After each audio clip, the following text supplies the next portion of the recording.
Not many modern-day ICCFA members understand the important role Fred Miller played in the transition of the ACA to the ICCFA. To most, he is recognized as a supplier member, but there was a time when he was also a cemetery member. Fred is one of the most strategic thinkers and leaders our association has ever had. As a graduate of Penn State University, and after earning a PhD from Rice University, both in chemical engineering, Fred left a 19-year career with DuPont to become CEO of Pensacola Memorial Gardens, a family business. He joined ACA in 1982, was a committed volunteer, and soon became active as a board member and officer. During those early years, Fred developed lifelong friendships with many others who would later support Fred in what would become the most significant change in the ICCFA organization's history. In 1987, then-President John Llewellyn recognized Fred's leadership talents and his wealth of strategic planning experience. It was a pivotal time for the ACA. John knew the organization would face critical decisions, which would ultimately shape the organization's future. He asked Fred to introduce and lead the ACA in strategic planning.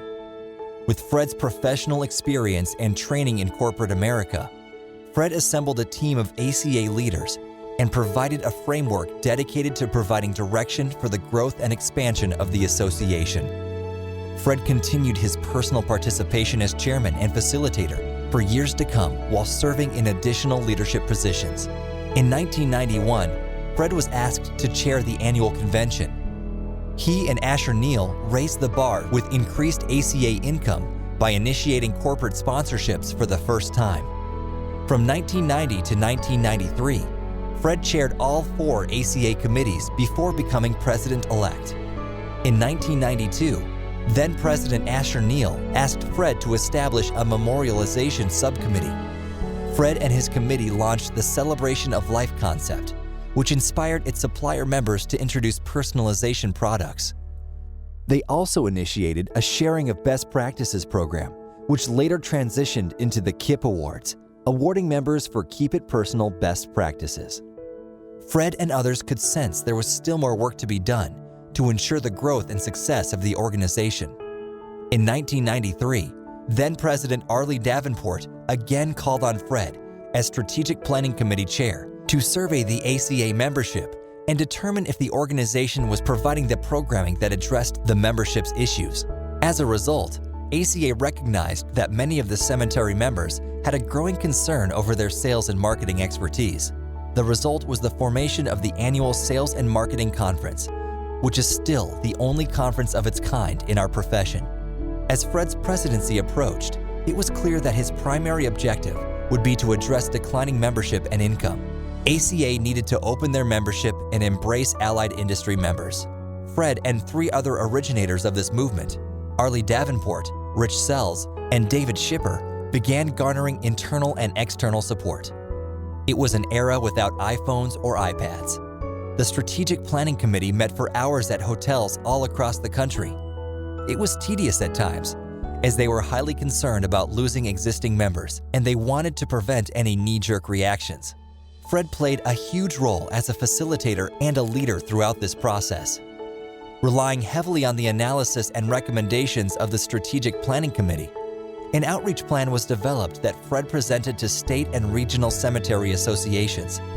Other national associations including OGR, CANA, and the Catholic Cemetery Conference, as well as consumer organizations such as AARP. He waved the ACA flag high and with integrity.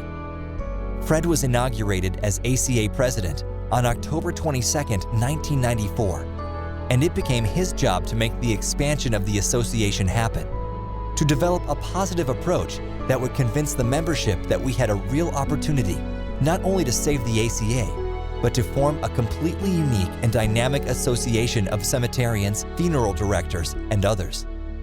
In the summer of 1995, Fred wrote Preserving Unity to Preserve Our Tradition of Remembrance, a 6-page article that thoroughly explained the logic for expanding the ACA membership.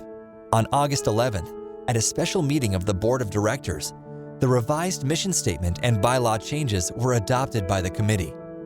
By the end of August, the board of directors had approved the resolution to accept the revised bylaws, and a resolution was drafted to change the name of the organization to ICFA. Both resolutions carried, and the pathway to expansion was ready to be implemented.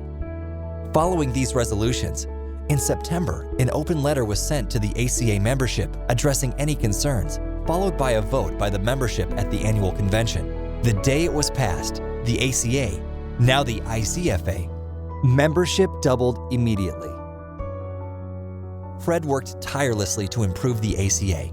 He and Dan Majestic of Matthews helped to form IMSA, the International Memorialization Supplier Association, to coordinate activities between the supplier group and the ACA. In fact, Fred is the only past president of both associations.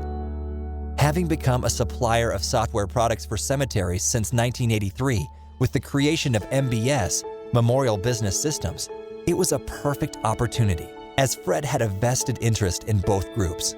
Still today, MBS is a leading software provider for our industry and a proud, active participant in ICCFA. Fred also worked with Fernando Aguilar to develop a relationship with our Latin American equivalent, ALPAR. Fred was the first president to represent ICCFA at an ALPAR convention and attended their 1995 convention in Guatemala and their 1996 convention in Panama. Subsequent to ALPAR, Fred also represented ICCFA at the Austro-Asian Conference in Australia. This evening, we proudly pay tribute to Fred Miller, whose leadership and perseverance led our organization through the most significant changes in our history. His influence is one of the reasons the ICCFA prospers today. Congratulations on your induction into the ICCFA Hall of Fame.